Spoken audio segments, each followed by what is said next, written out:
Somewhere in a Baltic forest, a drop of resin fell from a pine tree, 50 million years ago. It wrapped around a gnat mid-flight, a spider mid-step, a feather still drifting. And it held. Through ice ages, through the rise and fall of empires, through the birth of every civilization you've ever learned about, it held. What you call amber, the ancient Greeks called electron, the origin of the word electricity. Because when you rub it, it sparks. The Romans were so desperate for it they sent legions northward just to find it. The Phoenicians sailed unknown coasts for it. Vikings traded it across routes so vast and so ancient, they predate recorded history. Tonight we're walking that road, the Amber Road, a trading path older than Rome, older than the pyramids in their completed form, a thread of golden light stretching from the cold shores of the Baltic all the way to the sun-baked markets of Egypt and Mesopotamia. Get comfortable. Let history carry you. Before we begin, if you've been drifting off to sleep with history for sleep, consider subscribing. It costs nothing. It means everything to this channel, and there's a new gentle journey waiting for you every week. Now, back to the amber. Close your eyes and imagine a forest that no longer exists. Not ruins of a forest, not the ghost of one, but a living, breathing, dripping cathedral of trees so tall and so dense that the sky above them is little more than a suggestion, a pale, diffuse light filtering down through layer upon layer of canopy, each layer its own world, its own weather, its own silence. The air is warm. Not uncomfortably so, but with the kind of warmth that settles into your shoulders and slows your breathing, the warmth of a world that has not yet learned the cold. The Baltic region, 50 million years ago, sits at a latitude not unlike modern-day southern Europe, and the climate is subtropical, humid, generous. There are no glaciers waiting in the north. There is no north as we understand it. There is only this, green upon green upon green, and the sound of water moving somewhere beneath the roots, and the occasional call of something that has no name, because no one has yet arrived to name it. The trees are the first thing to understand. They are not the trees you know.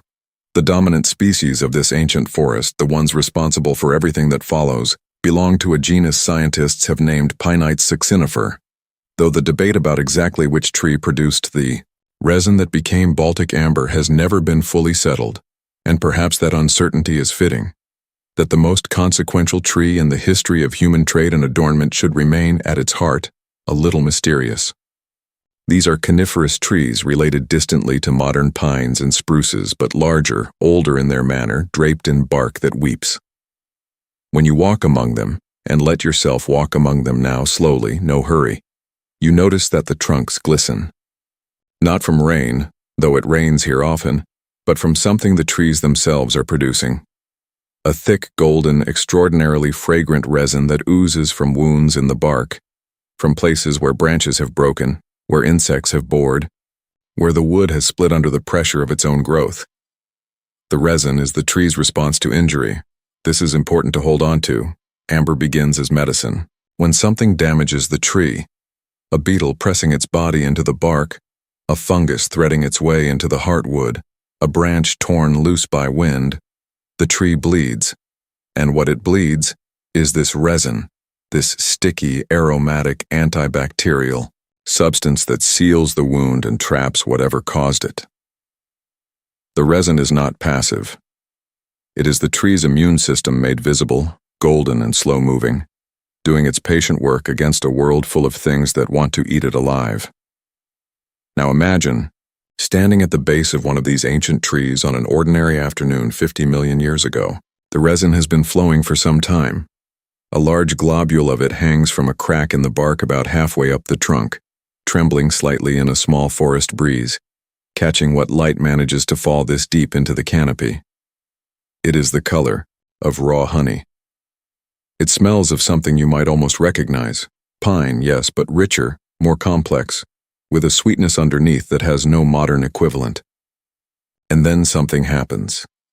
A gnat, a tiny, delicate creature going about its gnat business entirely unconcerned with history, flies too close. Perhaps it is drawn by the smell. Perhaps it is simply following a path through the air that brings it into the wrong place at the wrong moment. It touches the resin, and in that instant, everything about its future changes. The resin holds it. The gnat struggles. You can see this in the specimens preserved today, legs still extended in mid-motion, wings caught at the angle of their last beat, and then the resin takes it slowly, completely, the way a very gentle tide takes a shell, rolling it over, surrounding it, making it part of something else entirely. More resin flows over the gnat. Then more. Perhaps a small rain of debris falls from above, a fragment of bark, a pine needle, a spore from some ancient fern, and these too are captured. The globule grows. Over days or weeks, the outer surface of the resin hardens slightly where it meets the air while the interior remains soft, preserving everything within it with extraordinary fidelity, suspending it in a medium that excludes oxygen and excludes the bacteria that oxygen supports. Without oxygen, without bacteria, decay cannot proceed. The gnat, which would in any normal circumstance vanish within days, consumed by the ordinary engines of decomposition, instead remains. Its body, its wings, the individual facets of its compound eyes, the tiny hairs on its legs, all of it remains, held in the resin's golden paws. This process repeats itself across this ancient forest, across thousands of trees, across millions of years. Slowly, over unimaginable stretches of time, the resin that has dripped and pooled and hardened goes through a series of chemical transformations. Volatile organic compounds evaporate or polymerize. The resin that was once soft enough to trap a gnat becomes harder, denser, more stable. At some point, after millions of years of burial, of heat and pressure applied gently and persistently by the weight of sediment above, the resin crosses a threshold. It is no longer resin. It is something else. It is amber. The German word for it is Bernstein, burning stone, because it burns with a bright, fragrant flame when set alight. The Latin word succinum refers to sap. But the Greeks, as mentioned, called it electron, the beaming sun, because of its color and because of the strange property it possesses when rubbed with wool or fur. It attracts. It reaches out across the tiny distance between itself and a feather or a scrap of papyrus and draws it in. What the Greeks were observing, without any framework to understand it, was static electricity. And the word they used for this piece of ancient sunlight would travel forward through time and become the root of one of the most transformative concepts in human history. But we are getting ahead of ourselves. We are still in the forest. We are still in the warm, dripping, impossibly ancient world where none of this has names yet. The creatures preserved in Baltic amber represent a snapshot of life so precise, so intimate, that paleontologists have described working with amber specimens as something close to a religious experience. Not because of any mysticism, but because of the specificity. Fossilization in stone is a rough process. Bones are preserved, sometimes impressions, sometimes traces. But amber preserves everything. It preserves the soft tissue. It preserves color in some cases. It preserves behavior. In one famous specimen, a spider is caught in the act of attacking an insect. In another, a beetle is captured mating. There are amber specimens that contain the last meal still visible in a creature's gut, that show parasites attached to their hosts, that reveal the texture of skin and the individual barbules of feathers with a clarity that stone simply cannot offer. The insects of the Baltic amber forest are in many cases the ancestors of insects you would recognize today. There are ants, and they are recognizably ants going about recognizable ant business. There are beetles of astonishing variety. The Coleoptera were already, 50 million years ago, the most species-rich order of creatures on Earth, as the biologist J.B.S. Haldane once quipped in his famous remark about the Creator's inordinate fondness for them. There are wasps and bees, and the bees are of particular interest because they tell us something important. There are flowers.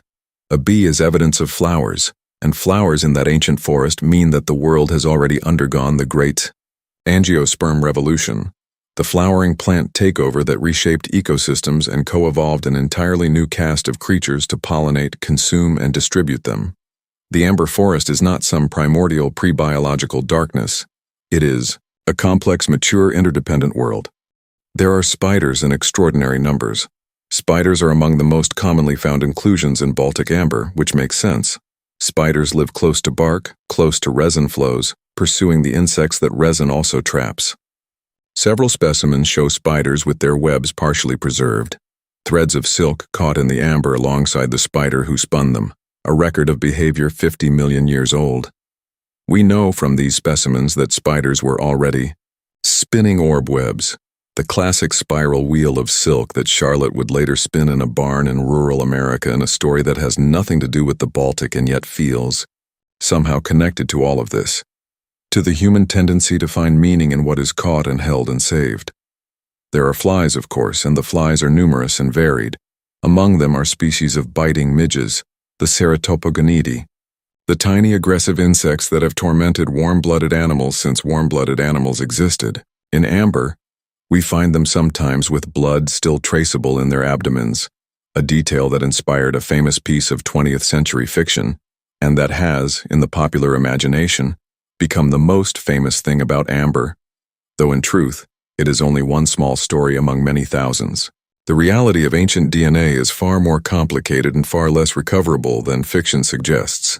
But the fact that these ancient bloodsuckers are preserved at all, with their meal still discernible inside them, is astonishing in its own right, requiring no embellishment.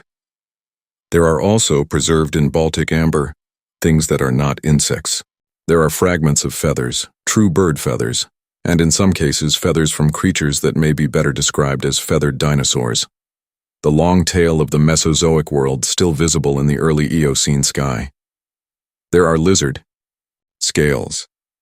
There are fragments of mammal fur, though the mammals of this world are small, mostly shrew-like and nocturnal, navigating a world still dominated in its large-bodied expressions by birds and reptiles. There are plant materials in extraordinary abundance: pine needles, bark fragments, pollen grains, fungal spores, flower parts, seeds. In one studied specimen, there is a complete tiny mushroom, the fruiting body of an ancient fungus, preserved in perfect three-dimensional clarity. Mycologists have been able to examine it as though it had been collected yesterday, describing its gills, its cap, its stem, identifying it as belonging to a genus that still exists today, a continuity of form across 50 million years that is either deeply comforting or quietly vertiginous, depending on your relationship with time. What all of this tells us, taken together, is that the world 50 million years ago was not a strange alien place, but a familiar one, recognizably structured by the same forces and the same interdependencies that structure the world today.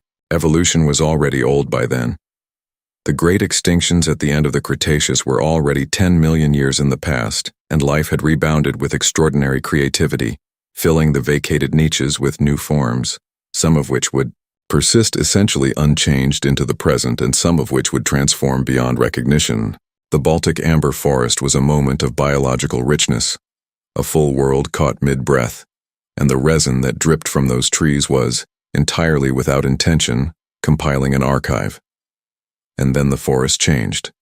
The climate shifted, as climates do, slowly and then less slowly. The trees that produced the resin retreated or transformed or disappeared.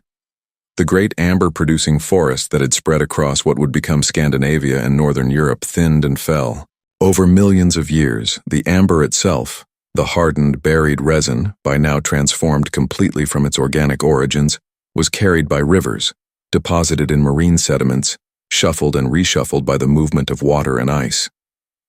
The glaciers came at last, the great cold that the Eocene world had no memory of, and they pushed and ground and transported vast quantities of material, including the amber, southward and westward, concentrating it along coastlines and in riverbeds. The Baltic Sea, which formed as the glaciers retreated around 10,000 years ago, holds the largest known deposit of amber in the world, an estimated 100,000 tons of it, according to some estimates, sitting in a layer of sediment called the Blue Earth, a formation that runs along the southern Baltic coast and occasionally releases its contents in storms, sending amber tumbling up onto beaches where it has been gathered by human hands for as long as human hands have walked those shores. The people who first picked up those pieces of amber from the cold Baltic sand knew nothing of the forest it came from. They knew nothing of the Eocene, nothing of the ancient trees, nothing of the 50 million years of transformation that had produced the golden, light-warm piece of something in their hands. What they knew was what they could see, that it was beautiful, that it was warm to the touch in a way that stone was not, that when you held it up to the thin northern light it glowed from within, as though it were lit by something it had swallowed long ago and never released. They were not wrong.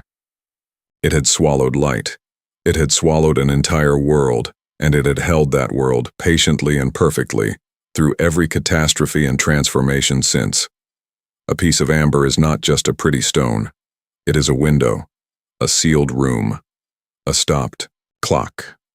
It is the forest's own record of itself, written in the only medium the forest had, its own living substance, and preserved by the slowest, most indifferent, most reliable archivist in the history of the earth. Time itself, pressing down, gentle and absolute, changing everything and losing nothing. Hold that in your mind as you drift. Somewhere, right now, on a beach somewhere along the Baltic coast. After a storm, a wave is turning something over in the cold shallows. A piece of ancient sunlight. A fragment of a forest that breathed for millions of years and then was gone. Inside it, possibly, something small and still, wings spread, suspended in its last moment, waiting, as it has waited for 50 million years, for someone to hold it up to the light.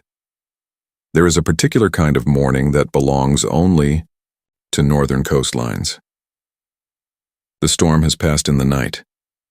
You can tell because the air has that scrubbed mineral clarity that only comes after violence, after hours of wind driving rain sideways across flat water, after the sea has worked itself into a state and then, exhausted, settled back down. The beach has changed. It is always changed after a storm. Things have moved. The tide line is higher than usual, a dark ribbon of debris left by water that came further inland than it had any right to. And along that ribbon, scattered among the seaweed and the broken shells and the pale, waterlogged wood, there are pieces of something else, something that does not belong to the sea. Something warm-colored in a landscape of gray and brown and the cold white of a Baltic morning. Something that catches what little light there is and holds it, the way a lamp holds it from within. A person is walking this beach. We do not know their name.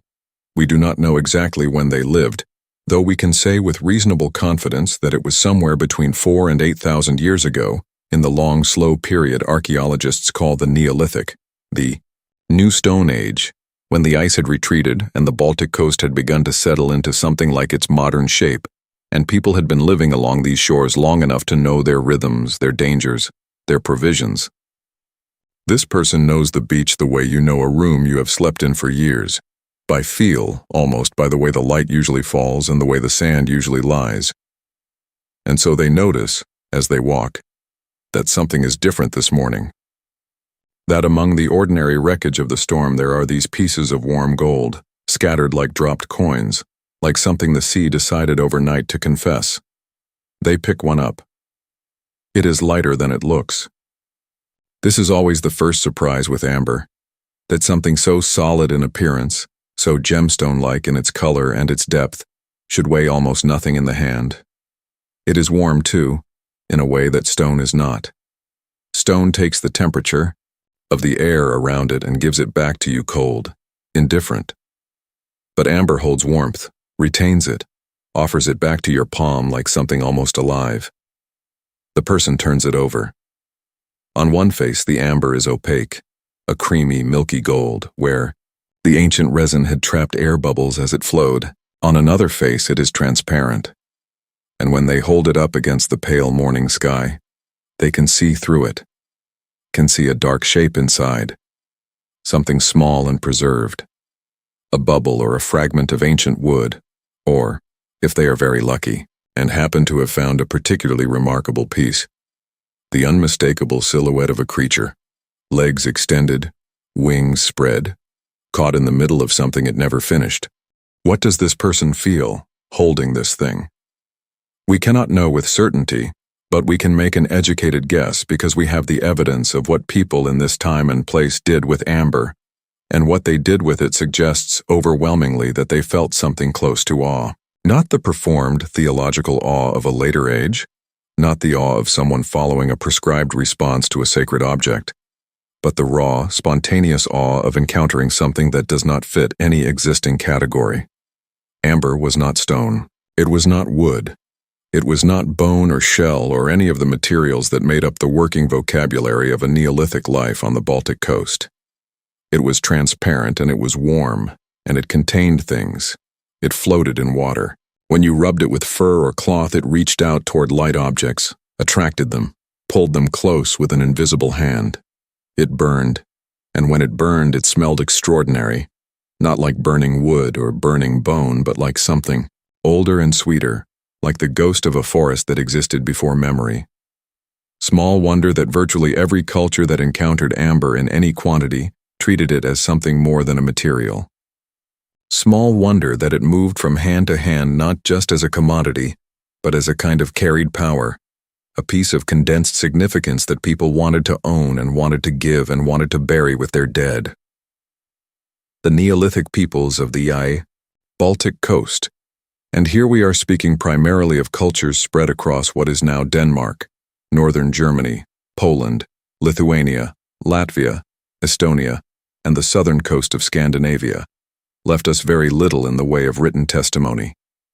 Writing would not come to this part of the world for thousands of years after the amber trade had already begun. What they left us instead is objects. Objects in graves, objects in hoards buried in the ground, and never recovered by whoever buried them. Objects found in the foundations of ancient settlements. Objects worn so smooth by handling that the original shape is barely legible.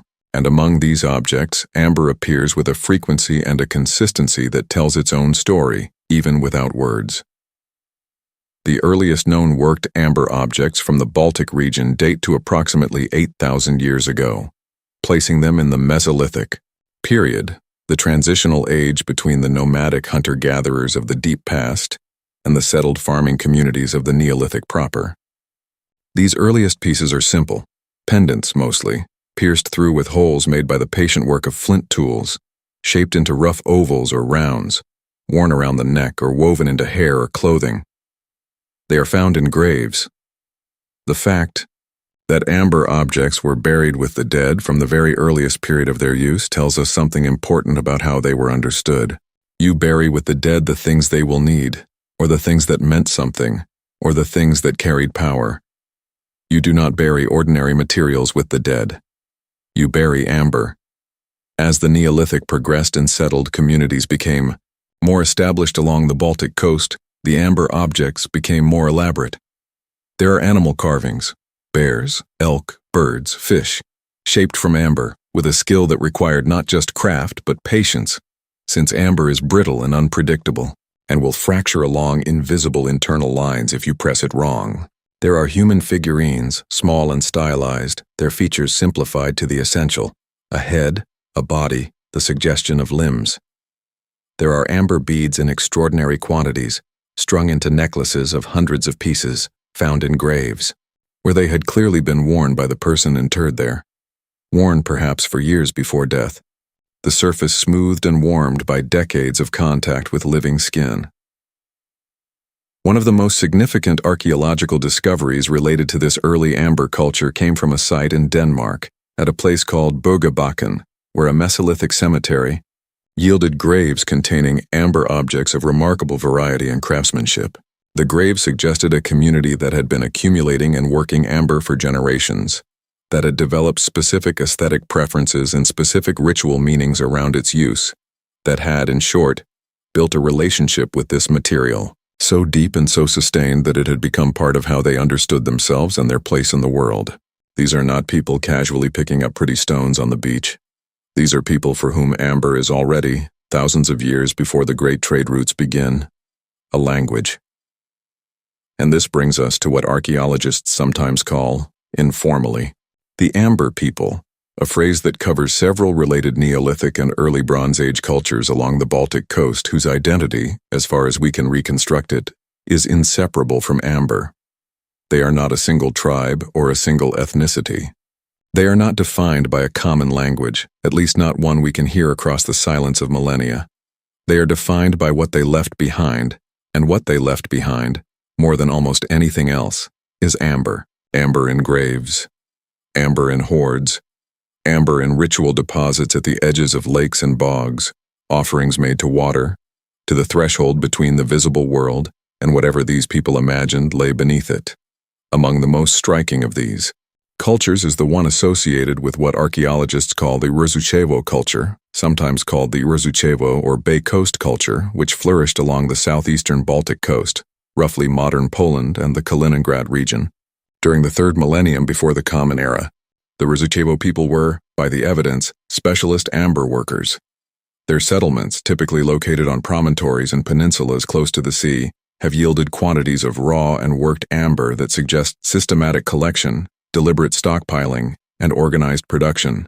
They made beads and pendants and figurines, yes, but they also apparently acted as intermediaries, gathering amber from the coast and moving it inland, feeding a distribution network that was already, by this point, reaching extraordinary distances.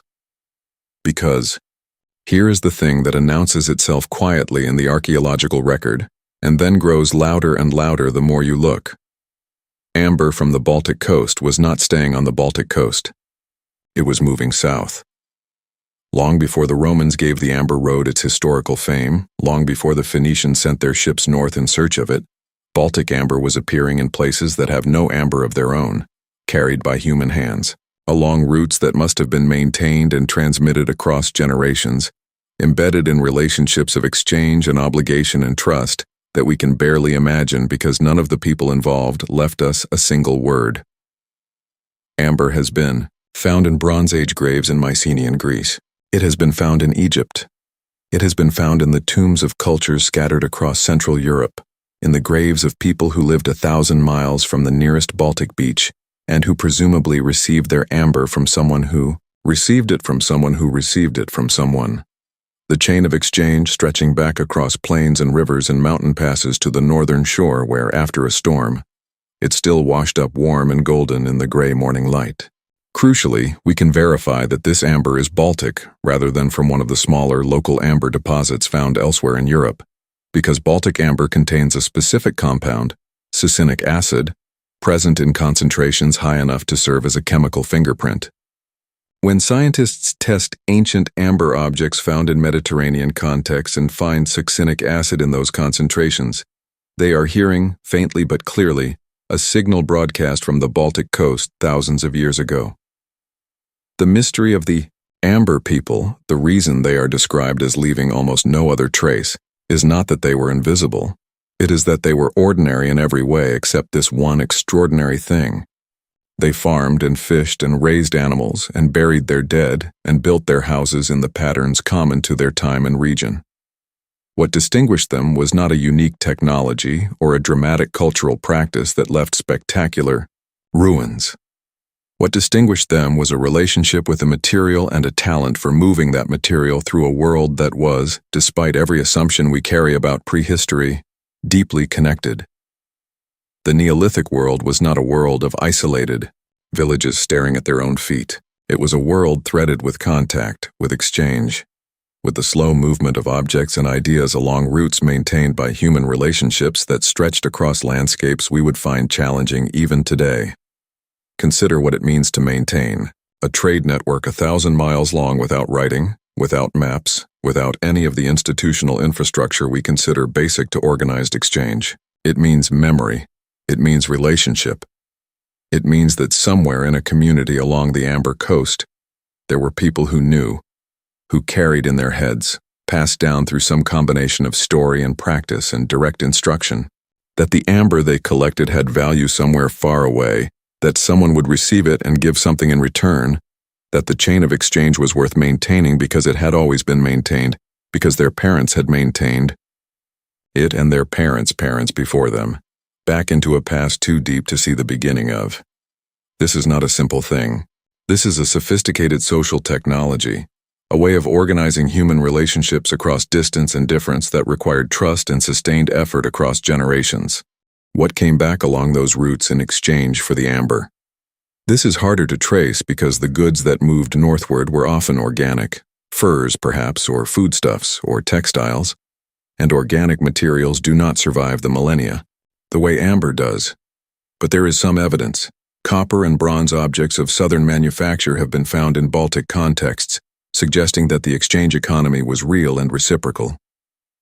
There are occasional prestige objects, items of unusual craftsmanship or unusual raw material, that appear in Baltic graves in ways that suggest they arrived from a distance, carried north along the same routes that amber traveled south. Amber people, then, were not a people apart. They were nodes in a network. They were the custodians of a coastline that happened to be one of the most significant natural amber deposits in the world, and they understood, not perhaps in explicit economic terms, but in the practical, lived terms of communities that depend on exchange, that this was something. That the gold that washed up on their beaches after every storm was not just beautiful and warm and strange. It was relational. It was a thread that connected them to a world larger than their own. Horizon, a world they could participate in without ever leaving the shore. There is something quietly moving about this if you let yourself rest in it. The idea that the first chapter of the Amber Road was not written by emperors or merchants or explorers but by ordinary people on a cold northern beach. People whose names are entirely lost, whose languages are entirely lost, whose faces we can only guess at from the rough beauty of the objects they made. These people understood 8,000 years ago that what the sea gave them was worth sharing, that the warm, strange, light-filled thing in their hand wanted to travel. That it had somewhere to go. They sent it on its way, and it is traveling still. A road does not begin as a road. It begins as a direction, a leaning, a repeated choice made by different people in different seasons across different generations, each one following something. The line of a river, the lowest point between two hills. The memory of someone who came this way before and said when they returned that it was passable, that there was water, that the people on the other side were not hostile, that the mountain could be crossed if you timed it right and did not carry too much. A road begins as the accumulated wisdom of 1,000 individual journeys, each one wearing the ground down a little more, each one adding to a collective knowledge that eventually becomes so stable, so reliable, so embedded in how people understand the landscape, that it stops being a choice and starts being simply the way, the only way, the way it has always been done. The Amber Road took thousands of years to become itself. It did not arrive fully formed, a clean line drawn on a map from north to south, from the gray Baltic shore to the blue Adriatic and beyond. It grew the way a river system grows, from many small tributaries, each one finding its own path to a lower place, gradually organizing itself into a pattern that the landscape itself seemed to demand. The rivers were, in fact, central to the whole story.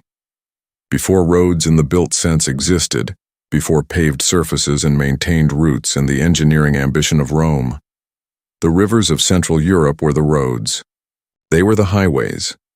They were the most reliable lines through a landscape that was, in many places, densely forested, seasonally flooded, and fundamentally resistant to overland travel.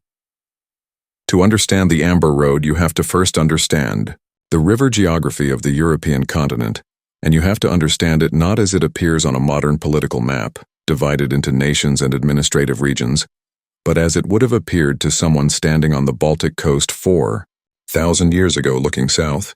What they would have seen, if they could somehow have held the whole continent in their vision, is a series of great rivers flowing from the mountains of Central Europe northward to the Baltic and the North Sea, the Vistula, rising in the Carpathian, mountains of what is now southern Poland and running roughly 900 miles north to empty into the Baltic near what would eventually become the city of Gdansk.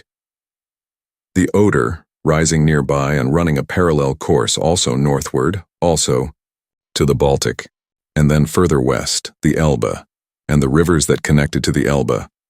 A whole braided network of moving water that together formed a kind of natural conveyor belt, a system along which things could move, carefully and slowly, from the warm south to the cold north, or just as importantly from the cold north to the warm south. The amber moved south. Almost always, in the great arc of history, the amber moved south. And the route it took followed these rivers, first the Vistula and then its tributaries, inland from the Baltic coast, through the flat glacial plains of the North European lowland, into the gentler hills of the Central European interior. The people doing the carrying, and in the earliest period, there were people doing literal carrying, amber loaded into baskets or bags or wrapped in skins and borne on human backs, knew the rivers not as named geographical features but as lived relationships, as the answer to the question of how to get from here to there without getting lost, without running out of water, without being surprised by landscape you did not know how to read. The great organizing challenge of the Amber Road, the thing that shaped it more than any human decision, was the mountains, specifically the Carpathians in the east and the Alps in the west, those two great arcs of elevated, difficult terrain that separate the northern European plain from the Mediterranean world. You cannot take a river over a mountain. At some point, the river route has to end, and you have to leave the water and climb. And climbing means choosing a pass, and choosing a pass means knowing which pass, and knowing which pass means accumulated knowledge, community knowledge, generational knowledge, the kind of knowledge that gets embedded in the route itself over centuries of use. The passes through the Carpathians were the first bottleneck. The Amber Road, in its eastern variant, the one that followed the Vistula south from the Baltic, reached the Carpathian foothills in what is now southern Poland, in the region around the upper Vistula and its tributaries, and from there, it had to find a way over or through. The main passes used by ancient traders were the Moravian Gate, a natural corridor through the western Carpathians where the mountains dip, and a relatively low navigable passage connects the North European plain to the Danube basin and various passes further east through the outer Carpathians. The Moravian Gate in particular became a pivot point, a hinge around which the whole road swung because it was not just passable but reliably passable across most of the year, even in periods of climate that made higher mountain crossings dangerous. On to Fur. The southern side of the Carpathians, the character of the journey changed. The landscape opened into the great basin of the Middle Danube, a wide, well-watered region that was, by the Bronze Age, already densely settled and culturally sophisticated.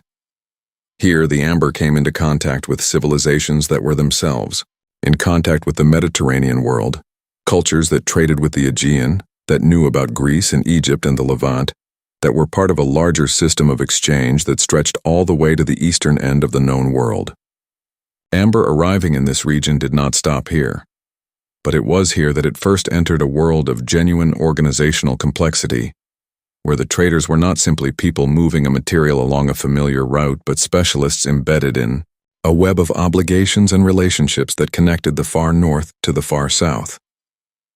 The Danube itself then became the next great carrier.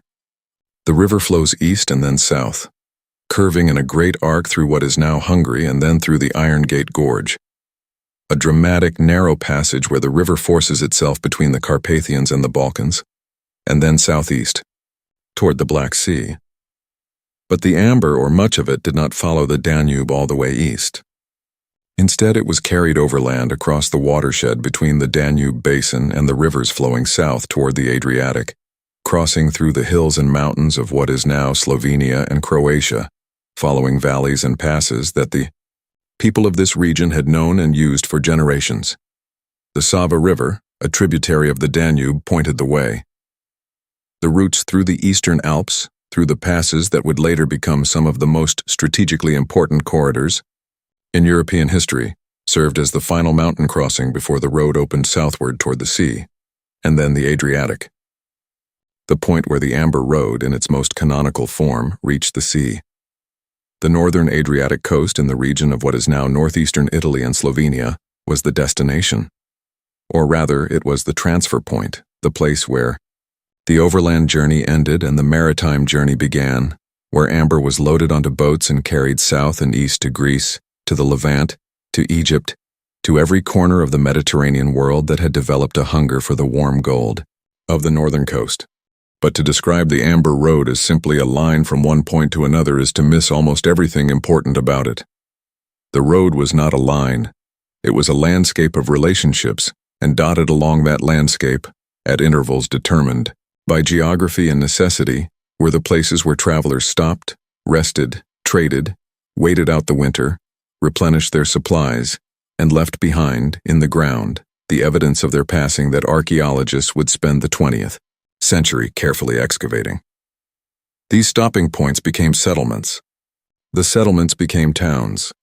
The towns in time became cities. This is not metaphor.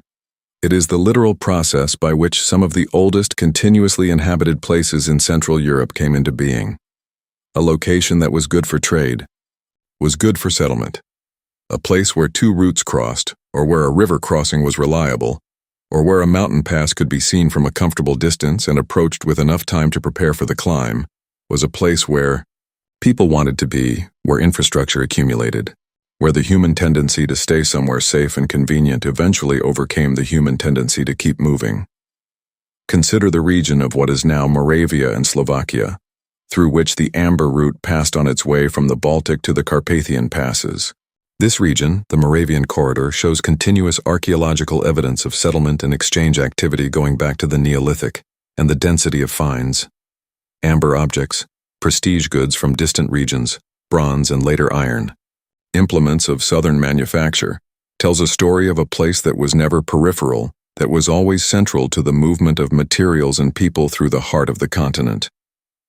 The Great Bronze Age tells sites of Moravia, the settlements that archaeologists find layered one on top of another, each generation building on the foundations of the last, are in many cases located precisely where the logic of the amber route demanded human presence.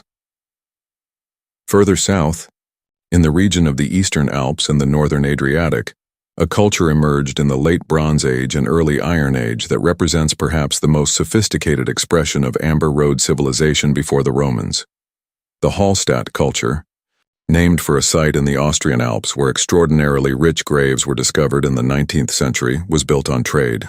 Hallstatt graves contain amber in abundance, amber from the Baltic, amber worked into beads and pendants and decorative elements, amber worn by people of high status who were buried with the goods that signified their place in a world organized around the controlled movement of valuable materials. They also contain goods from the Mediterranean, wine vessels, bronze work of Italian manufacture, objects that speak of a vigorous exchange economy connecting the Alpine world to the classical world beginning to flourish on the other side of the mountains. Hallstatt was not unique.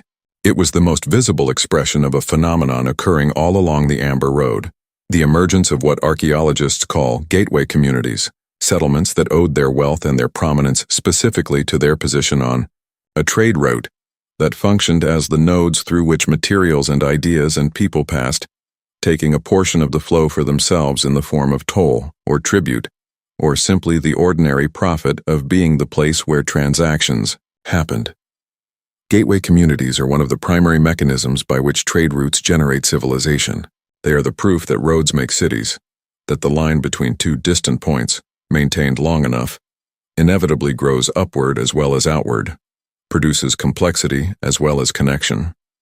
There is something almost inevitable feeling about the way the road organized itself, about the way geography and human need and accumulated knowledge combined to produce a route that would remain essentially stable for thousands of years, that would be recognized and formalized by the Romans, when they arrived and would survive in recognizable form even after Rome fell. The Roman road that the Emperor Augustus's general Publius Annius Flaccus built through the amber-bearing region in the 1st century of the Common Era, the road that would eventually be named, in modern scholarship, as the canonical Amber Road, was not a Roman invention. It was a Roman improvement. It was the formalization in stone and engineering of something that already existed, already functioned, already connected the world.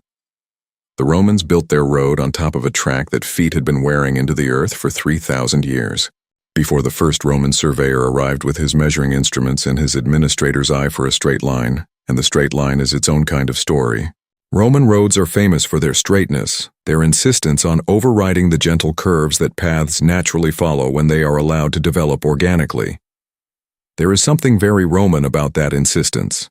The ambition to impose geometry on landscape, to declare that the most efficient route between 2 points is also the correct one, to make the road express the will of the state rather than the accumulated wisdom of generations of individual travelers. But even Roman engineers had to negotiate with geography. Even the most straight-minded surveyor could not build a straight road over the Carpathians or through the Iron Gate Gorge. The landscape had opinions, and the road, in the end, always expressed a conversation between human intention and earthly fact. The amber moved along all of it, across the flat northern plain and up into the first foothills, over the mountain passes in summer when the snow had retreated enough to make the crossing survivable, down the southern valleys toward the warmth that increased with every day's walk, through the gateway towns where it changed hands, possibly many times, each transaction adding a layer of distance between the person who had picked it off a mice, Baltic beach, and the person who would ultimately hold it in a workshop in Rome or Athens or Alexandria and decide what shape it wanted to be. What the road gave, over all those millennia of use, was more than a route. It gave a spine. It gave the European continent, or at least the central corridor of it, a north-south axis along which not just goods but ideas, technologies, languages, and people moved. The farmers who brought agriculture into northern Europe, the metal workers who introduced bronze and then iron, the ideas about burial and cosmology and social organization that rippled outward from one culture to another across centuries, all of these traveled along routes of which the Amber Road was one, perhaps the most ancient and persistent. The road was a channel for civilization itself, a groove worn into the map of human history by the simple, repeated fact of people wanting to move something beautiful from where it was to where it was wanted. By the time Rome arrived and named it and paved it and added milestones and way stations and the full administrative apparatus of imperial infrastructure, the Amber Road was already ancient beyond reckoning. Already it had outlasted the cultures that had built it, had been maintained by people who did not know the names of the people who had maintained it before them, had carried materials whose ultimate destinations were further than any single carrier could imagine. It was older than Greece, older than Troy, older, possibly, than writing itself. It was just a direction, a leaning, a repeated choice made by different people across different generations, each one following the one before, all of them carrying something warm and golden and impossibly old southward through the long body of the continent, toward the waiting sea. There is a moment in the history of any luxury object when it crosses a threshold. On one side of that threshold, it is rare and desired and valuable, traded carefully by people who understand its worth, accumulated slowly, by those with the means to acquire it, worn and displayed with the particular satisfaction of someone who possesses something that most people cannot.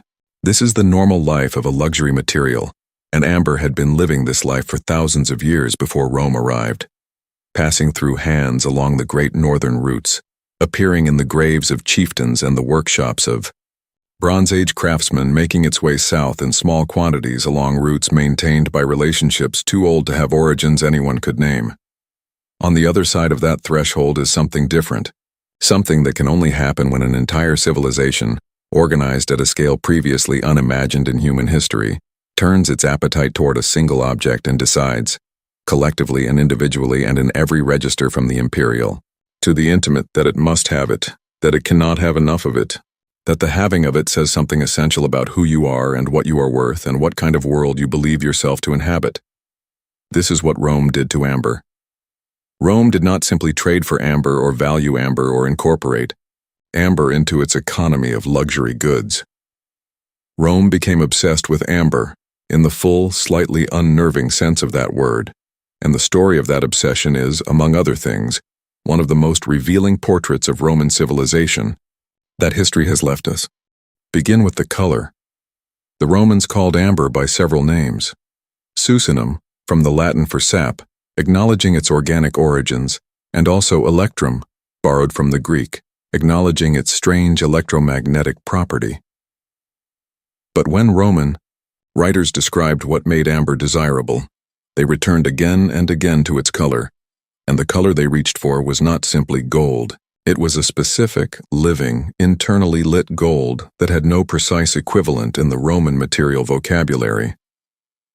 Pliny the Elder, who wrote about amber with the particular enthusiasm of a man who finds the natural world endlessly astonishing, described the most prized color of amber as the color of a flame seen through honey, warm and deep and moving, even when the amber itself was perfectly still.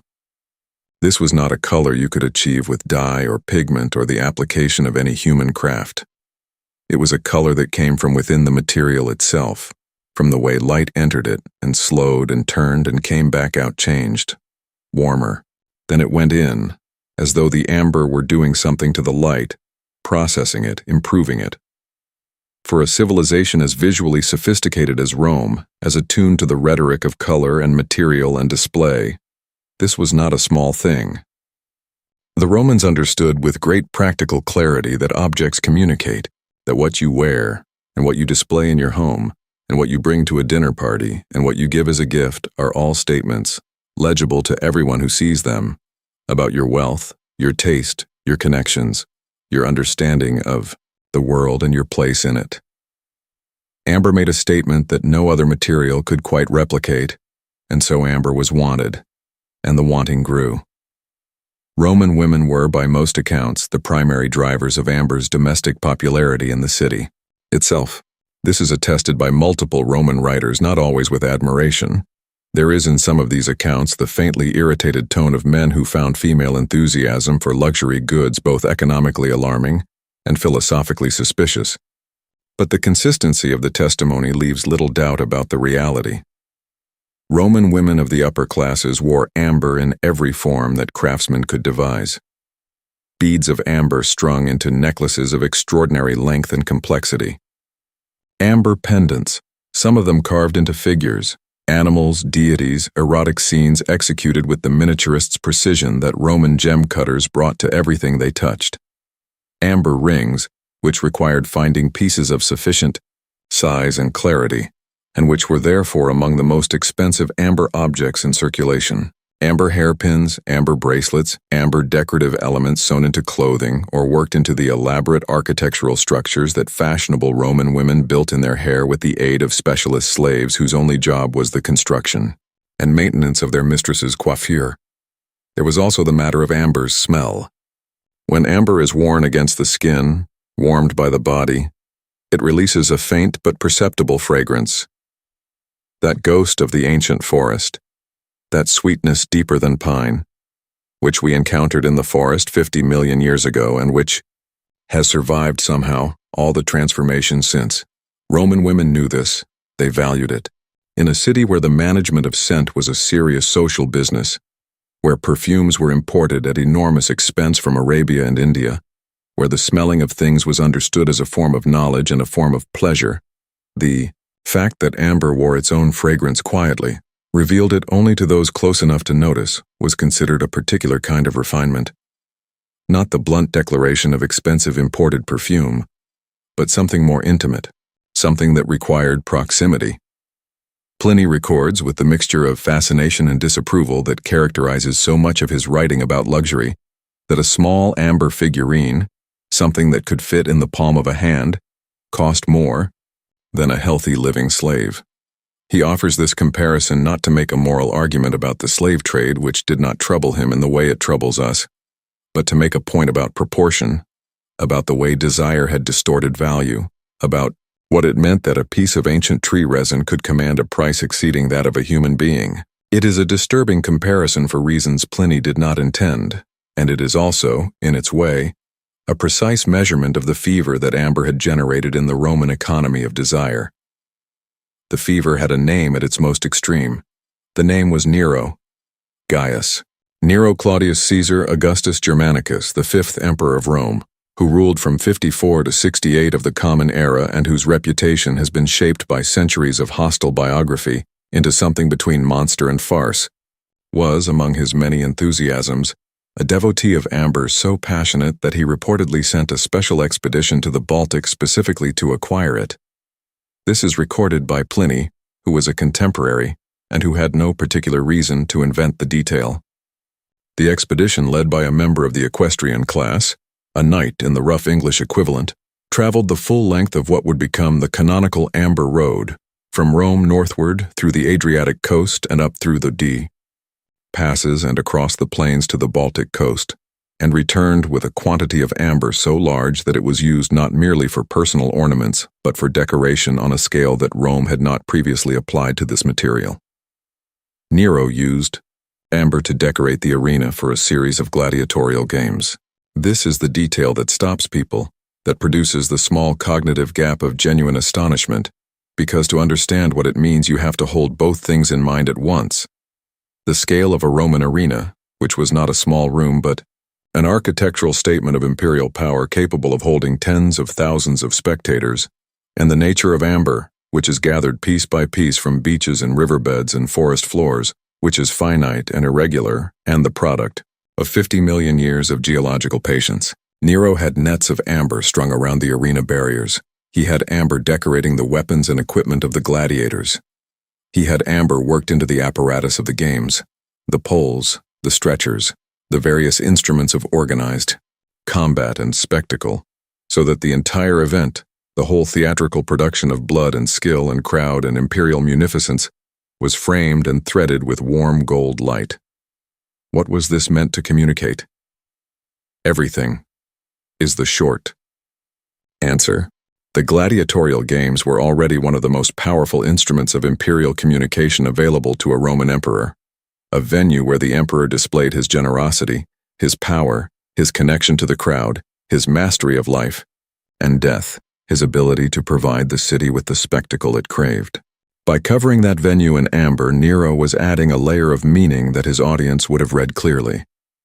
That his reach extended to the edges of the known world, that the rarest material from the most distant coast was his to command, that the empire's desire was the empire's capability, and that no distance was too great, no quantity too large, no luxury too extravagant for the ruler of the world to provide.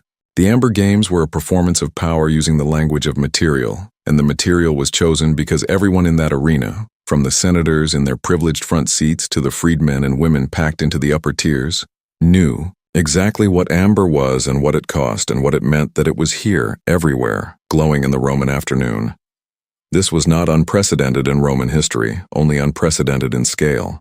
The Romans had a long tradition of using gladiatorial arenas as spaces of extraordinary material display. Julius Caesar had famously had an arena floored with sheets of mica, the transparent mineral, so that the sand seemed to float above. A mirrored surface. The display of rare materials in public spaces was a specific genre of imperial communication, and Nero, whatever his other qualities, understood that genre with theatrical precision. But Nero's obsession was personal as well as political. He is reported to have had a particular fondness for a specific color of amber, a greenish-tinted variety that some sources suggest he associated with a favorite color of Roman theatrical costume, and his personal collection of amber objects was, by the accounts that survive, enormous. There is in this personal dimension something almost sympathetic, or at least recognizable. The collector's specific attachment to a material, the way a person can fall into genuine love with a substance and its qualities, can find in the sats, handling of it a pleasure that is not simply about status or display, but about the thing itself. Nero was a man of intense and various aesthetic enthusiasms, many of them channeled into places that history has judged unfavorably, but his amber obsession has a quality of genuine appreciation beneath the imperial excess. Beyond Nero, beyond the spectacular individual gestures, amber permeated Roman life at every level where luxury could be afforded. Roman physicians used it medicinally. Ground amber was prescribed for a variety of ailments, worn as an amulet. Around the neck of a child was believed to protect against fever and witchcraft. Dissolved in various preparations, it was applied to eye complaints and digestive disorders. The medical use of amber was not merely Roman superstition but part of a broader ancient tradition that we encountered even in the earliest Baltic cultures. The sense that amber carried something active, some quality of the life force that had produced it, some stored energy from the ancient sun that could be transferred to the living body.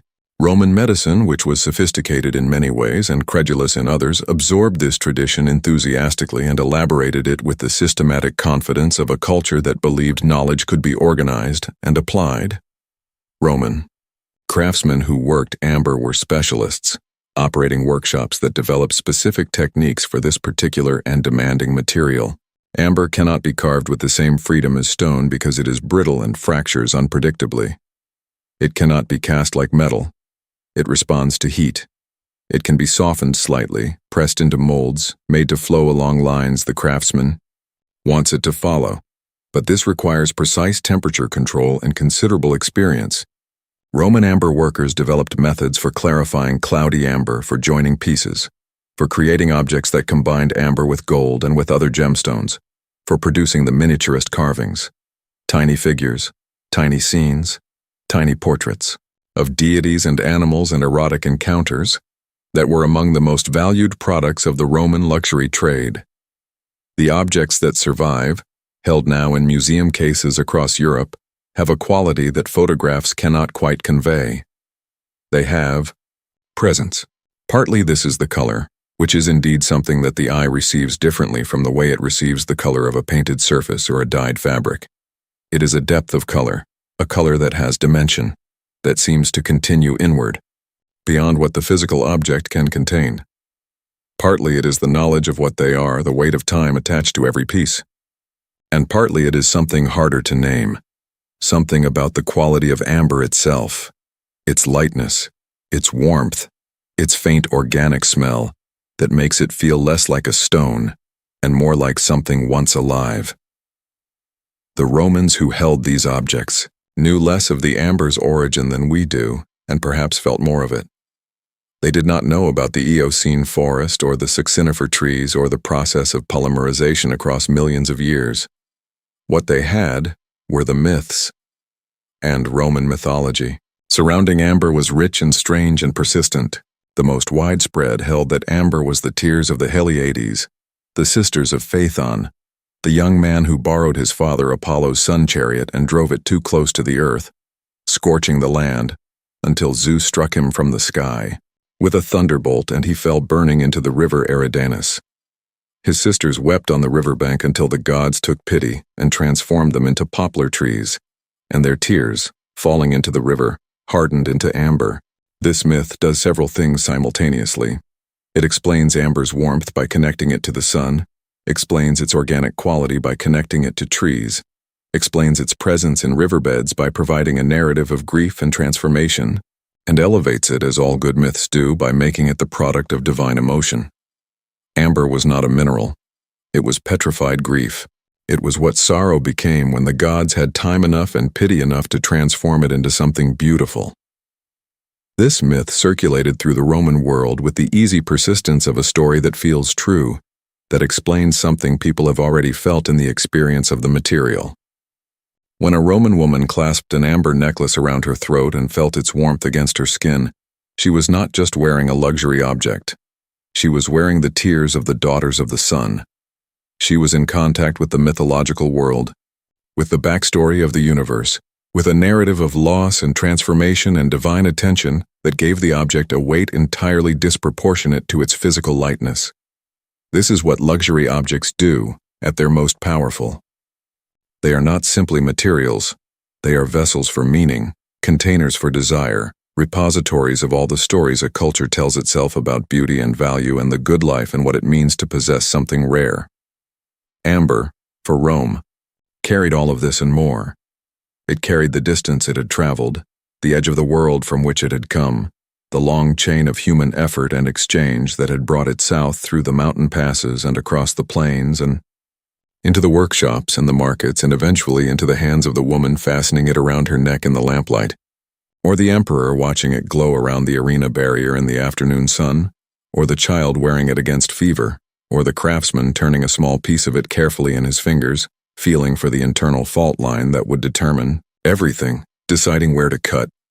All of it, all of that accumulated meaning, traveling on the back of something that began as a wound in a tree, a drop of resin falling in a forest that no longer exists, in a world that no human eye had ever seen, hardening over 50 million years into the color of a flame seen through honey, making its slow way south to where the wanting was. Rome wanted. And the road, ancient and patient and worn deep by then into the fabric of the continent, delivered. There is a particular kind of knowledge that arrives before understanding. It is the knowledge of the hand and the nose and the eye, the knowledge, that comes from holding something, turning it, pressing it against the skin, heating it gently, and bending close to smell what rises. It is the knowledge that accumulates before anyone has the language to explain what they are observing, before the framework exists to contain the phenomenon, before the question has been properly formed. This kind of knowledge is not wrong. Exactly, it is early. It is feeling its way toward something true by a route that does not look from the outside like the route to truth. It looks like myth, like superstition, like the credulous imaginings of people who did not know better. But follow it carefully enough, follow it all the way to where it was trying to go, and you find, with some regularity, that it was closer than it appeared, that the story, however strange, was circling something real, that the myth was a kind of hypothesis dressed in the only clothing available to it at the time. Amber attracted this kind of early knowledge the way it attracted, when rubbed with fur, everything light and loose within reach. It pulled at the human mind. It demanded explanation. Because amber is, as materials go, profoundly mysterious in its behavior, warm when it should be cold, light when it should be heavy, transparent when stone is opaque, electric when nothing else in the natural world that looks like it is electric, organic in origin when its appearance suggests mineral, alive feeling in the hand when it is manifestly not alive. Every culture that encountered it in quantity felt the pull of that mystery and reached instinctively for a story large enough to contain it. The stories they reached for tell us as much about the cultures as about the amber. They tell us what those cultures considered the most powerful forces in the universe, what they understood to be the sources of warmth and light and life, what they believed about the boundary between the living and the dead and the transformed. Amber attracted the grandest explanatory frameworks available because it seemed to demand them. Because a material this strange, this beautiful, this inexplicable by ordinary means could only be the product of extraordinary causes.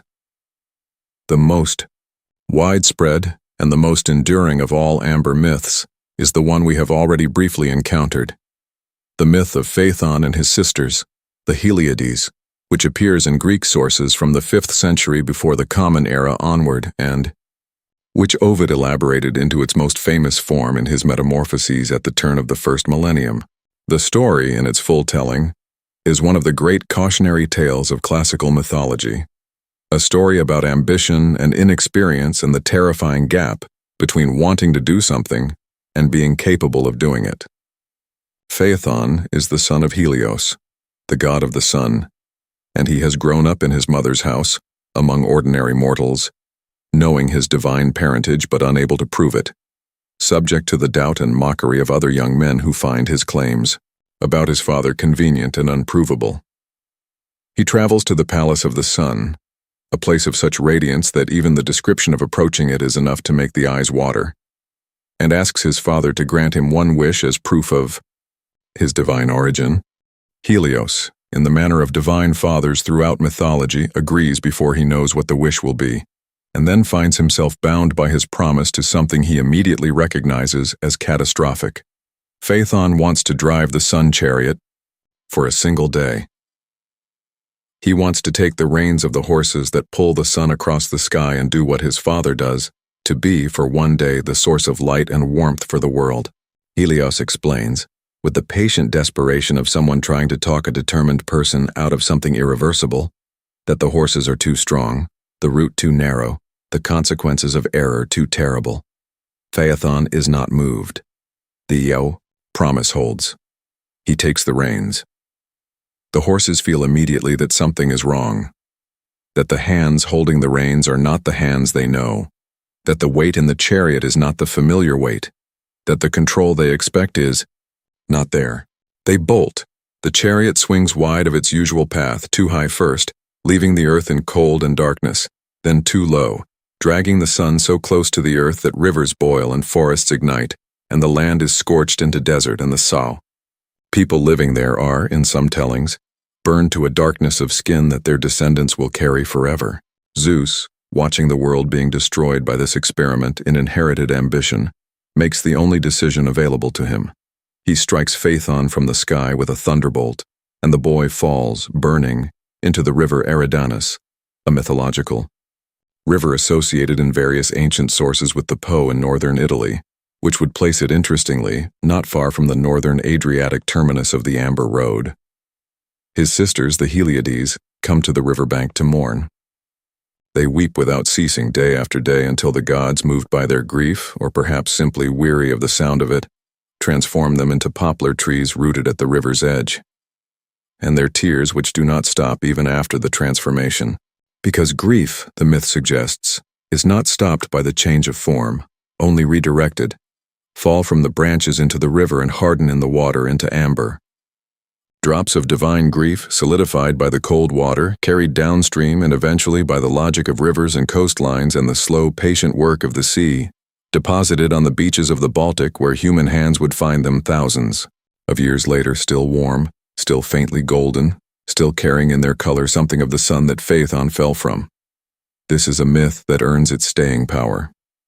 It explains amber's warmth by granting it solar origin.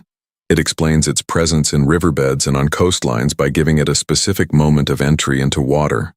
It explains its color, that particular living gold, by making it literally a product of the sun's own lineage, and it dignifies the material with the most elevated possible emotional origin. Not just any tears, but the tears of demigods, the tears of grief so pure and so sustained that the gods themselves were moved by it. To wear amber, in this mythological framework, is to wear condensed divine sorrow, to carry a piece of the sun's family's grief against your skin. It is hard to think of a more effective piece of mythological branding, and it is not surprising that this story persisted for centuries across the Greek and Roman worlds, told and retold and elaborated, attached to amber as firmly as the resin itself had once attached to the creatures it preserved.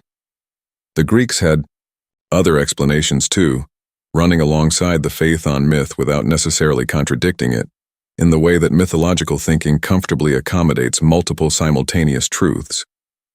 Some Greek sources described amber as the solidified urine of the lynx. And here we arrive at the detail promised at the outset, the one that makes modern readers pause and then, on reflection, find themselves less surprised than they expected. The lynx theory was not random or arbitrary. It had a logic, and the logic was this. Lynx urine, in ancient natural philosophy, was believed to harden when exposed to air, and the resulting substance was believed to have powerful medicinal properties related to urinary and kidney complaints. Amber does harden from a liquid state. Amber does have a warm, slightly animal quality to it that distinguishes it from cold mineral stone, and amber was indeed used medicinally for complaints of exactly the kind that the lynx urine theory would predict. The theory was wrong about the mechanism and the source, but it was organized around real observations. Amber's apparent transition from liquid to solid, its warmth, its medicinal applications, and it produced a name for amber that persisted in several languages for centuries. The Latin word lincurium, used alongside succinum, preserves this belief. The theory that Theophrastus, the student of Aristotle, and one of the most careful observers of the natural world in antiquity, recorded and gently questioned in his work on stones, was not dismissed overnight. It was the considered opinion of educated people for a very long time.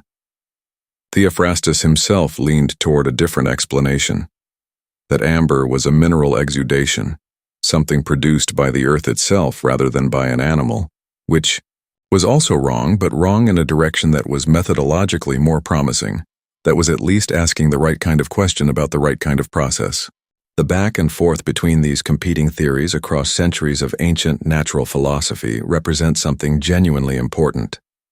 The beginnings of empirical inquiry, the attempt to explain a puzzling natural phenomenon by reference to observable natural processes rather than divine narrative, even when the observable natural processes being invoked were themselves misunderstood.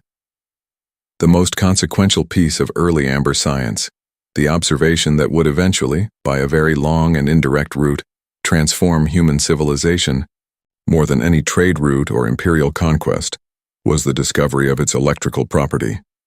This discovery is attributed, in ancient sources, to Thales of Miletus, the pre-Socratic philosopher who lived in the 6th century before the Common Era, and who is considered by many to be the first person in the Western tradition to attempt systematic natural explanation without recourse to myth. Thales observed that amber, when rubbed with wool or fur, attracted light objects, feathers, scraps of papyrus, small seeds, anything sufficiently light to be moved by a force too subtle for the hand to feel but not too subtle for the eye to see. He found this interesting.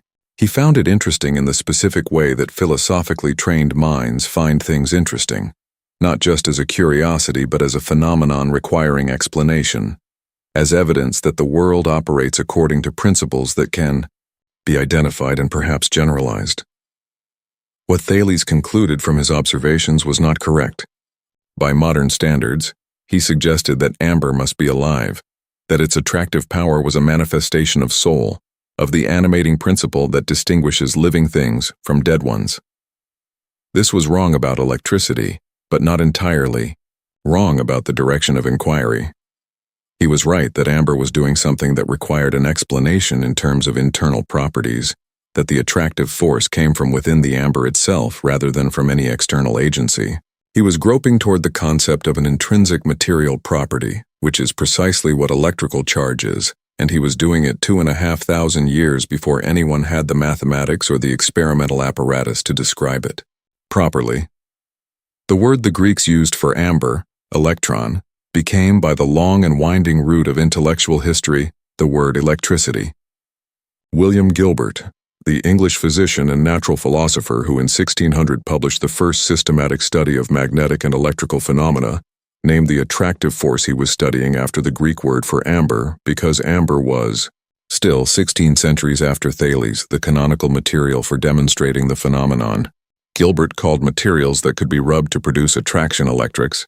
From electron, and from his terminology came the whole vocabulary of the field: electric, electrical, electricity, electron, electronics, the entire linguistic infrastructure of the modern technological world, rooted in the Greek word for a piece of ancient tree resin found on a cold northern beach. This is the strange, surprisingly accurate early science that amber inspired, and it is perhaps the most remarkable thing in a story already remarkable from beginning to end. The material that Neolithic people gathered from Baltic beaches and valued for its warmth and its strangeness and its ability to contain creatures from a vanished world was, without anyone knowing it, a demonstration model for one of the fundamental forces of nature. Every person who rubbed amber against fur and watched a feather lift toward it was conducting, unknowingly, an experiment in electrostatics. The wonder they felt was not misplaced. It was the appropriate response to genuine mystery, to an observation that pointed through the long corridor of time toward something true. The medicinal uses of amber were, in many cultures, extensive and systematic. Greek and Roman physicians used ground amber in preparations for a variety of complaints. The smell of burning amber was considered beneficial in cases of respiratory difficulty, which is not entirely without basis given that amber's combustion does release organic compounds with some antimicrobial properties. Amber worn against the throat was prescribed for diseases of the throat. Worn near the head, it was believed to prevent headaches. Pliny the Elder lists amber remedies for ear complaints, for fever, for problems with the stomach and the bladder and the kidneys, the last perhaps reflecting the residual influence of the lynx urine theory, with its implied connection between amber and urinary health. The practice of placing amber necklaces on children to protect them from fever and witchcraft and the evil eye was so widespread across the ancient world that it persisted, in various forms, far into the Christian era and beyond. The rationale shifted over time. In pagan contexts, amber's protective power was understood through the lens of its divine origin, its connection to solar energy and to the gods who had wept it into existence. In Christian contexts, the rationale was adjusted or suppressed, but the practice continued because practices that seem to work, or that are associated in community memory with protection and health, do not wait for theological approval before persisting. Amber beads around a child's neck appear in medieval contexts across Europe, appear in Renaissance paintings, appear in folk medicine records from the 19th century. The material outlasted every framework of explanation attached to it, continued, being used long after the myths that justified the use had been replaced by other myths, because the warmth of it and the weight of it and the long accumulated trust in it were real, even when the mechanism was imagined.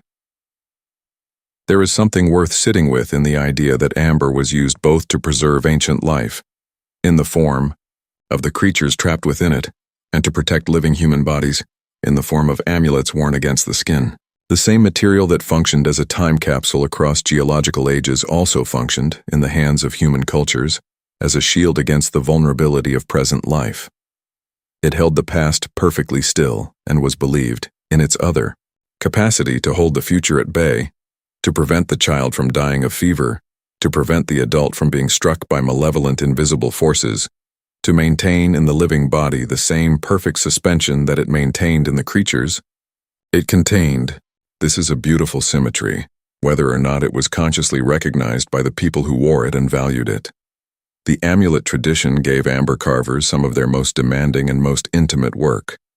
The small carved figures produced for apotropaic use, for protection against evil, had to be both aesthetically refined and symbolically precise, had to carry in their small amber bodies the accumulated meaning of the tradition they were part of. Animals were common subjects: the bear, whose strength was wanted; the fish, whose association with water and the depths suggested a relationship with the underworld and its forces; the bird, whose flight suggested the movement of the soul. Human figures appeared too, stylized to varying degrees, sometimes carrying attributes that identified them with specific protective deities, sometimes so simplified as to be barely recognizable as human. A head, a body, the suggestion of arms extended as if in embrace or in warding gesture. The people who wore these things believed in them with the full weight of their cultural inheritance, which is to say they believed in them the way we believe in the things our own culture has taught us to trust. Not always with conscious argument, but with the deep bodily certainty of practices absorbed before the age of skepticism. And amber was particularly easy to believe in, because it did things. It attracted. It warmed. It smelled of something older than memory. When you held it against a child's skin and the child survived the winter, which most children did most, winters through their own robust biological persistence, the amber received the credit, and the credit accumulated, and the faith deepened, and the practice continued. This is how knowledge works in its earliest form. Not through controlled experiments and falsifiable hypotheses and peer review, but through the patient accumulation of association, through the stories that communities tell about what has worked and what has failed, through the objects that carry those stories in their weight and their warmth, passed from hand to hand across generations as carefully as the amber itself was passed from coast to coast along the ancient road. The science came later. The understanding of what was actually happening, the molecular explanation for the electrical phenomenon, the organic chemistry of the resin transformation, the paleontological interpretation of the inclusions, all of that came much later, in the last few centuries, with the tools and the frameworks that make such understanding possible. But the wonder came first. The wonder was always first. The person on the Baltic beach, holding the warm gold piece of something the sea had given them, not knowing what it was or where it came from or what it could eventually tell the future.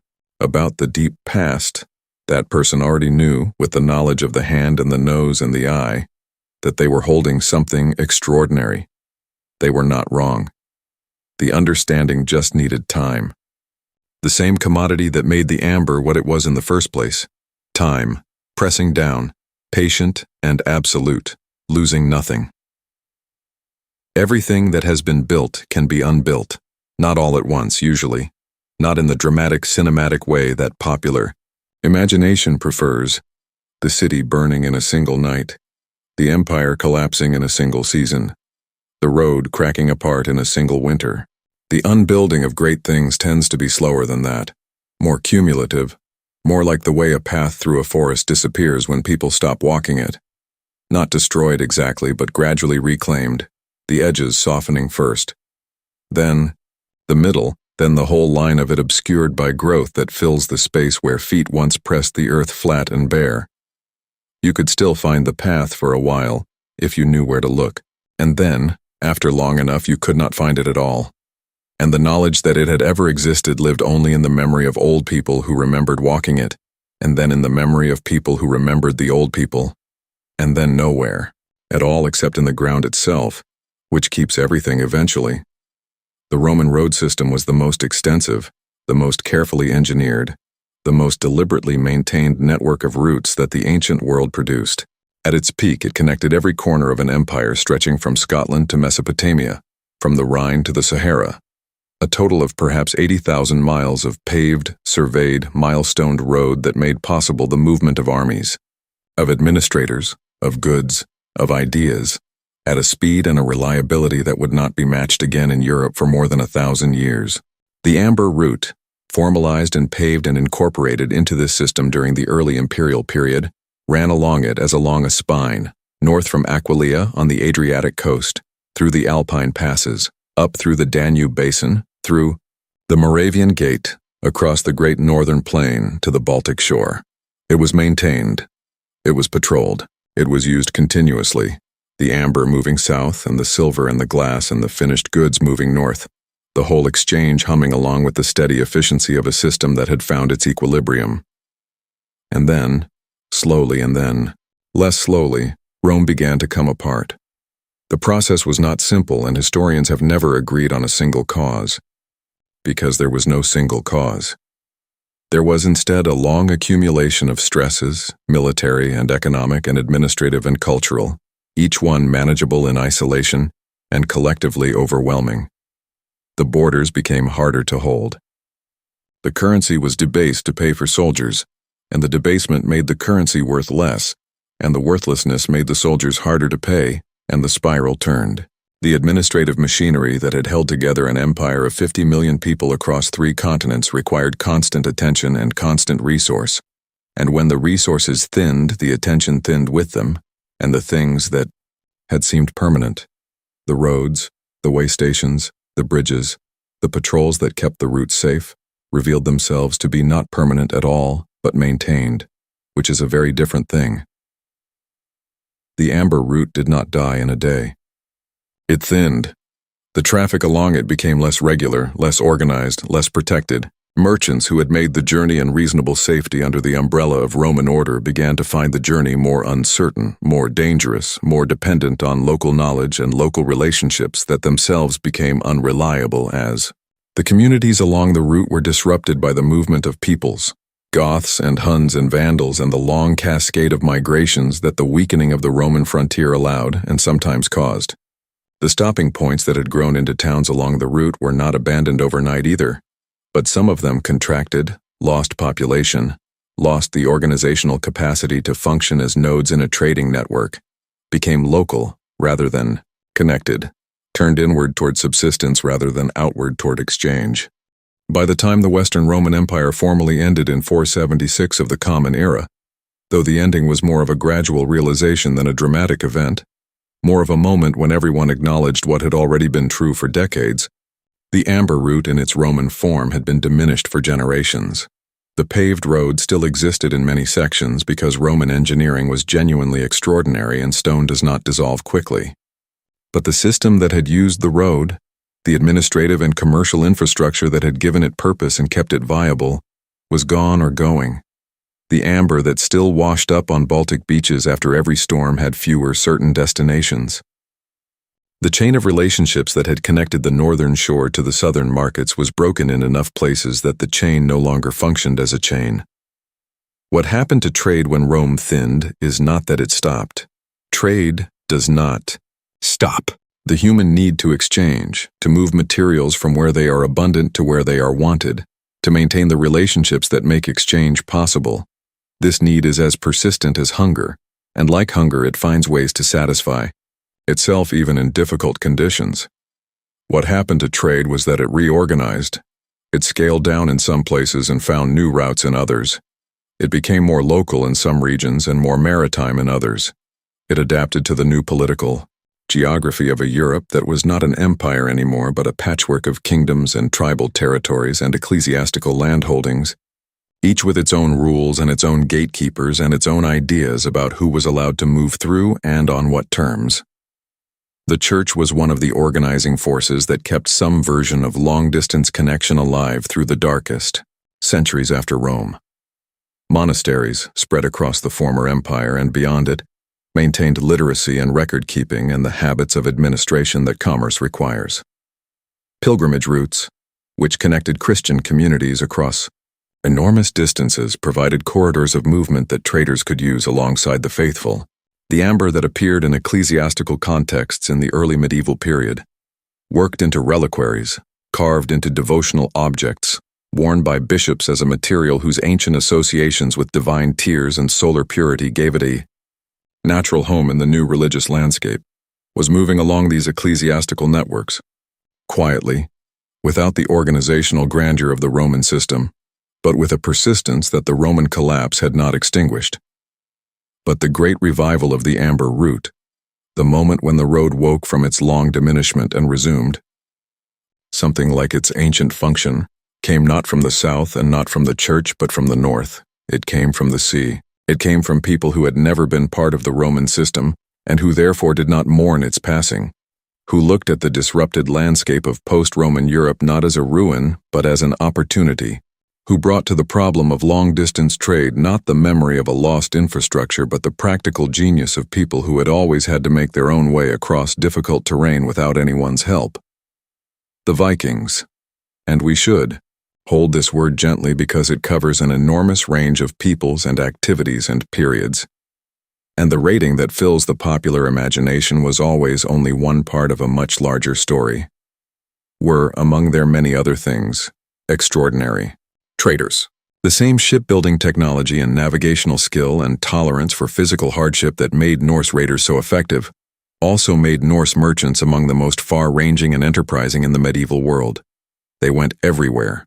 The water went, and some places it did not, carrying their shallow drafted boats over portages between rivers, pushing deep into the interior of continents along waterways that connected, with effort and determination, the Baltic to the Black Sea and the Caspian. The eastern route that Norse traders developed through what is now Russia, the route that ran from the Baltic coast up the Neva River and across Lake Ladoga and down the Volkhov, to the great trading settlement of Novgorod and then south along the Dnieper to the Black Sea and Constantinople, was one of the defining commercial arteries of the early medieval world. The Norse called it the Varangian route, the route of the Varangians, and along it moved furs and slaves and honey and wax from the northern forests, and silver and silk and spices from Byzantium and the Islamic world, and amber. Always amber. The material that had been moving south from the Baltic coast since before anyone on that coast had the concept of south was still moving, still finding its way toward places where it was wanted, still warm in the hand after all these centuries of interrupted transit. Novgorod became one of the great amber trading centers of the medieval world, a city whose commercial life was organized with a sophistication that surprises people who think of the early medieval period as uniformly simple and local. The merchants of Novgorod traded across networks that connected Scandinavia to Byzantium to the Islamic world, and amber was among their most reliable commodities. Reliable because it was consistently produced by the Baltic coast and consistently wanted everywhere else because its value held across cultural boundaries in a way that many commodities did not. Because you could carry a great deal of value in a small weight of amber across the enormous distances that these routes required. And here is where we arrive at the amber the size of a man's fist. Large pieces of amber, pieces substantially bigger than the typical small nodule, pieces that could be held in both hands or could fill a coat pocket, pieces whose size and clarity made them immediately remarkable, were exceptional finds even on productive sections of the Baltic coast. The sea delivered what it delivered, and most of what it delivered was small. A piece of amber the size of a human fist was not merely a curiosity, it was an event. It was the kind of object that traveled with a story attached to it, that accumulated reputation as it moved from hand to hand, that arrived at its destination already famous.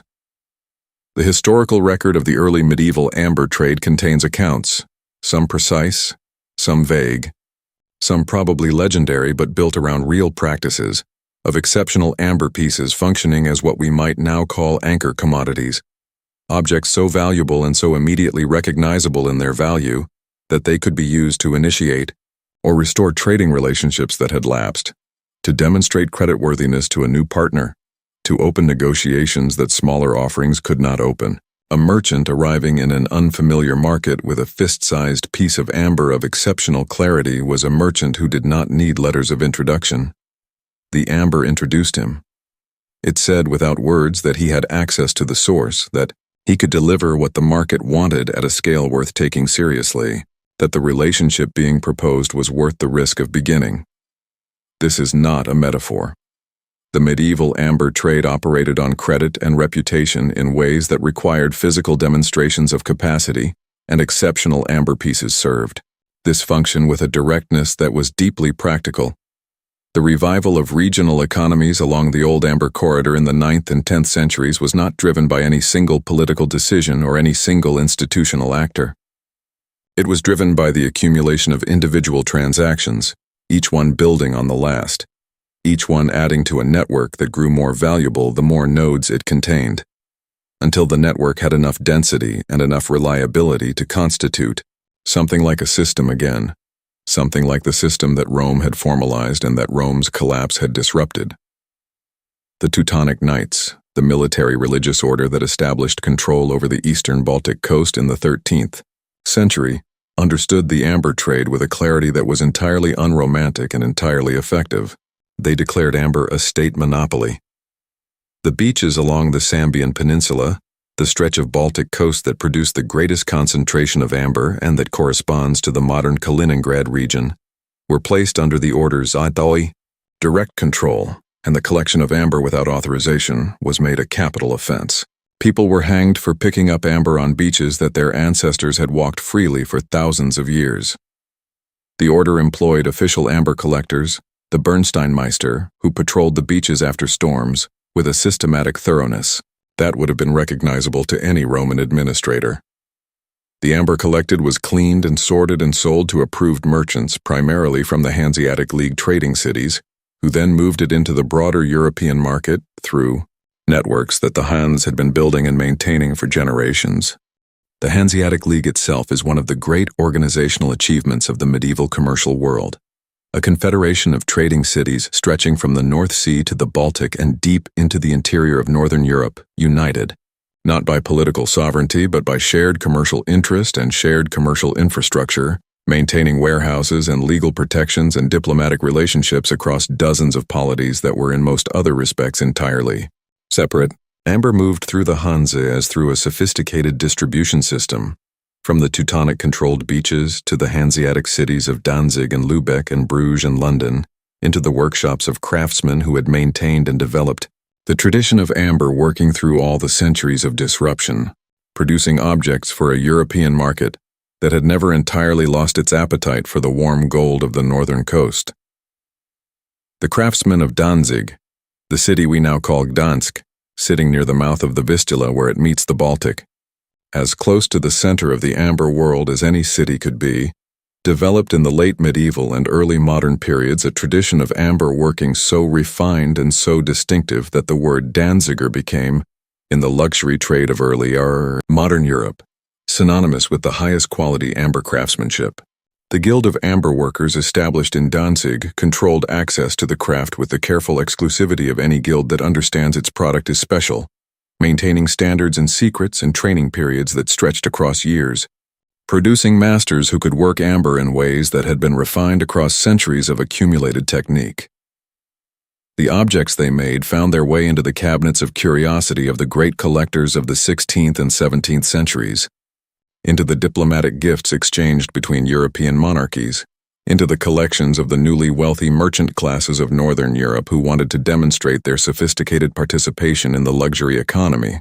Amber cabinets, elaborate pieces of furniture faced with worked amber panels, inlaid with amber figures and decorative elements, combining amber with ivory and tortoiseshell and precious metals, were among the most extraordinary and expensive objects that early modern European craft produced. The most famous of all amber objects, the Amber Room commissioned by the Prussian King Frederick I at the very beginning of the 18th century, and eventually given by his son to Peter the Great of Russia, was a room, an entire room, paneled floor to ceiling with worked amber, incorporating more than 6 tons of the material in an installation of such extravagance that it became immediately legendary. described by those who saw it as the eighth wonder of the world. The Amber Room disappeared during the Second World War, removed by German forces from the Catherine Palace near St. Petersburg, where it had been installed, and its fate remains, one of the great unresolved mysteries of the war's cultural destruction. Whether it was destroyed in the conflict, whether it was hidden somewhere and has simply not been found, whether it was quietly dispersed and its pieces sold into private collections where they sit unrecognized. A reconstruction, completed in 2003 using historical photographs and descriptions, now fills the space in the Catherine Palace where the original stood, a copy so careful and so labor-intensive that it required decades of work by Russian craftsmen to produce. But the original is gone, or at least unfound, which amounts to the same thing for now. 6 tons of ancient forest, assembled with extraordinary craft and then lost to the violence of a century that found many uses for violence and fewer for beauty. The road that carried amber for 8,000 years, from the cold northern shore to the warm southern sea, has not disappeared.